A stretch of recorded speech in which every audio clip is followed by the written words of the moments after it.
Senador, vamos seguir aqui com a Clarissa Oliveira agora, direto de São Paulo.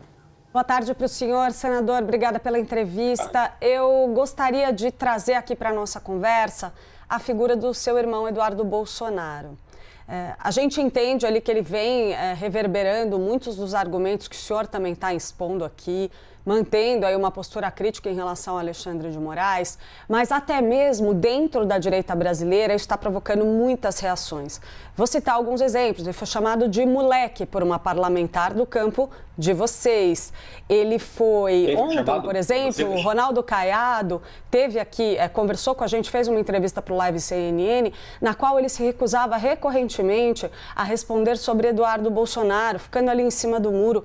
Tem um desconforto de uma ala expressiva, mesmo dentro do bolsonarismo, com o tom adotado lá nos Estados Unidos.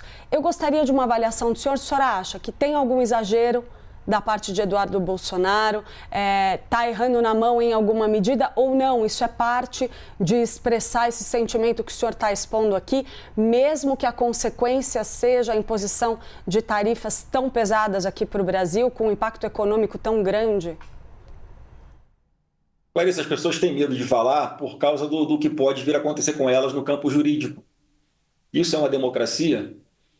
O que o Eduardo está fazendo lá fora, ele está, como eu falei aqui, com tudo que eu já expressei para vocês, e ele faz aquilo porque nós acreditamos que é a coisa certa que temos que fazer, porque aqui no Brasil não há mais a quem recorrer para a gente escapar dessa democracia relativa ou de ditadura, como queiram chamar, porque em ambos os casos os direitos e garantias individuais, a Constituição não existem mais, existe o que está na cabeça do ministro Alexandre de Moraes, então não há outro caminho. O Alexandre de Moraes encurralou o Brasil como se ele fosse o dono do Brasil. O país não é governado por juízes, o país deveria ser governado por quem teve voto para governar. E está muito claro, muito evidente também, inclusive para o Trump, Clarissa, que aqui no Brasil o processo de venezuelização, isso também está embutido nisso, a questão da oposição ser sistematicamente perseguida pelo Alexandre de Moraes.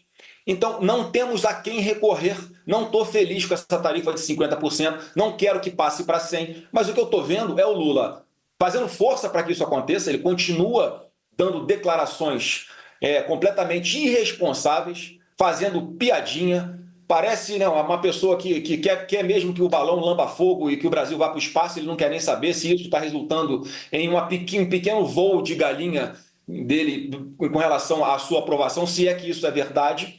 E ele não está nem aí para a responsabilidade que ele tem como chefe de Estado. Uma pessoa que não é recebida no governo, que é a maior democracia do mundo, mas é convidada para posse do ditador do Irã e manda o Geraldo Alckmin ao lado de terroristas, mostra muito sobre essa incapacidade que o governo está tendo de negociar.